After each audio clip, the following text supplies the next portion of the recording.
राजनीतिक जुमला कह दिया था 15 लाख आपके खातों में आएंगे। मैंने ऐसा नहीं कहा था। देखिए, ये जुमला है।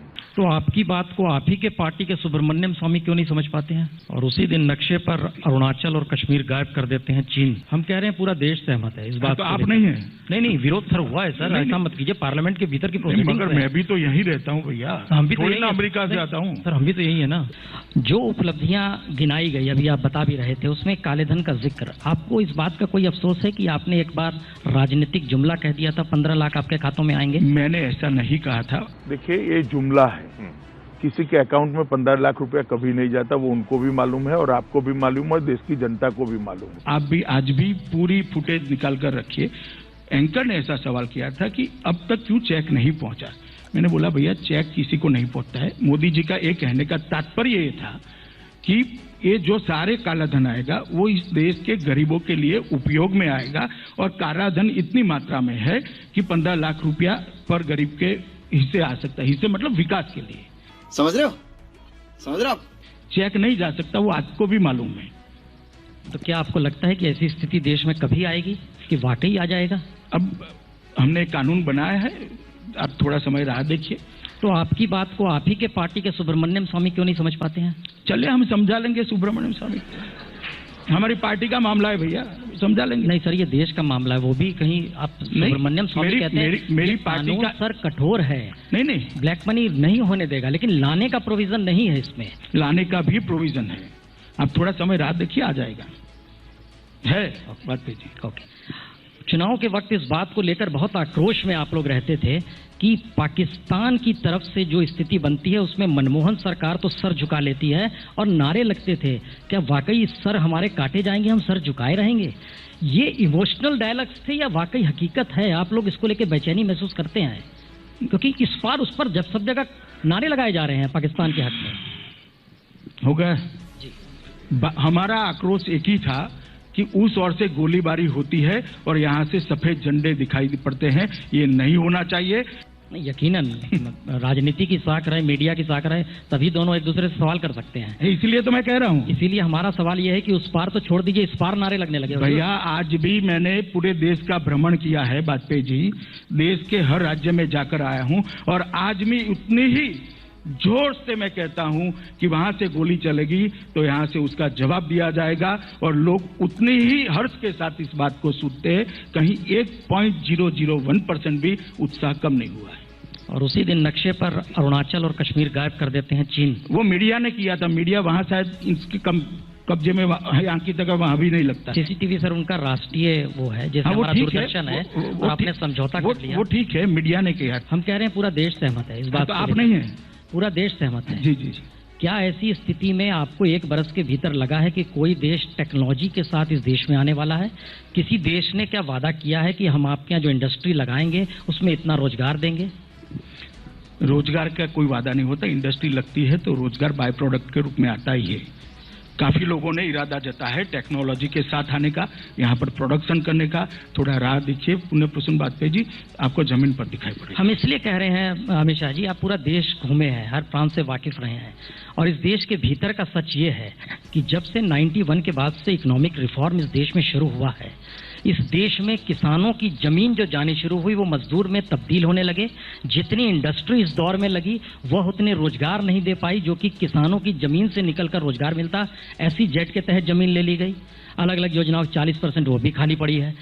सवाल सिर्फ इतना है कि हमारे पास कोई ब्लूप्रिंट है इस बात का कि इस देश के भीतर रोजगार एक बड़े संकट के तौर पर खड़ा हो रहा है, और उसका कोई ब्लूप्रिंट हमारे पास है या हम ये सिर्फ उम्मीद लगाए बैठे हैं? कोई है क्या? हाँ जी है, मैं बताता हूँ आपको जी। पहले जब यूपीए की सरकार थी तब WTO में एक एग्रीमेंट, मतलब एक मुद्दे पर डिस्कशन हुआ था और सैद्धांतिक स्वीकार कर यूपीए की सरकार आई थी कि इस देश के किसान को आप मिनिमम सपोर्ट प्राइस नहीं दे सकते हैं रिफॉर्म्स के नाम पर। मगर देश के किसानों के सौभाग्य से जब इसका इम्प्लीमेंटेशन का समय आया तब भारतीय जनता पार्टी की सरकार आई। हमने फर्म स्टैंड लिया कि हम ग्लोबल फाइनेंशियल डिसिप्लिन में रहना चाहते हैं, मगर देश के किसानों को हम मिनिमम सपोर्ट प्राइस दिए बगैर नहीं रह सकते। अगर WTO इसको ठीक नहीं मानता तो भी हम नहीं जुड़ेंगे।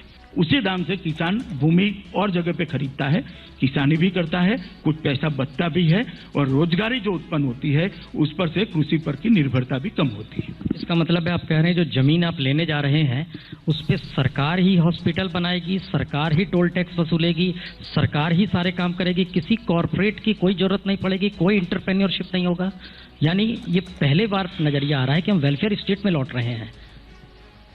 हो गया?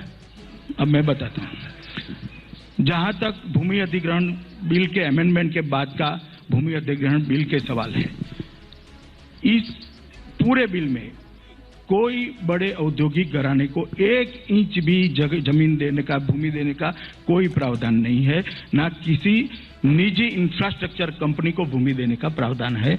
वही प्रोजेक्टों के लिए भूमि दी जाएगी जिसमें भूमि का स्वामित्व राज्य सरकार या केंद्र सरकार का रहेगा। इसका मतलब है इस देश के बड़े औद्योगिक घराने और कॉरपोरेट अब अपने आप को क्या माने, जब आप बार बार कहते हो और अब तो नाम लेके आप लोग कहने लगे हैं कि हम इन्हें नहीं देंगे, इन्हें नहीं देंगे। हमें ये बताइए कि इस देश में क्या कॉरपोरेट बिजनेस करने के लिए सरकार के साथ मिलकर आगे का विजन नहीं रख सकता है? अब आप कह रहे हैं कि हम नहीं देंगे और अब आप नाम लेकर करने लगे आप लोग। नहीं, मैंने कोई नाम नहीं, आप नहीं, मैंने सरकार 1 साल में बहुत बार नाम, मैंने नाम नहीं दिया। दूसरी बात, कॉरपोरेट बड़े औद्योगिक कॉरपोरेट घराने को किसान के पास से भूमि परचेज करने में कोई नहीं रोक रहा।